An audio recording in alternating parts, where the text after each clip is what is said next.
Ako lang ba or napansin niyo rin ba sa sarili niyo, lalo na kapag 30s to 40 years old ka na parang hindi ka na masyadong nagse-celebrate ng Christmas? Kapag wala na kasi sa kalendaryo yung age mo, unti-unti mo nang mafi-feel na parang ayaw mo na ng maingay na paligid, 'di ba?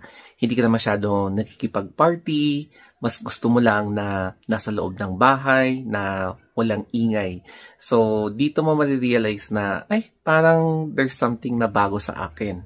As compared nung 20s ka or late teenager ka na gustong-gusto mo talagang pumarty, na gusto mong lumabas, gusto mo ng maingay, gusto mo ng malakas na sounds, pero pagtungtong mo sa 30s o kaya 40s, parang mas gusto mo ng tahimik at kabaliktaran na kasi mas naiirita ka na kapag merong mga malalakas na music, malalakas na sounds, lalo na kapag gabi.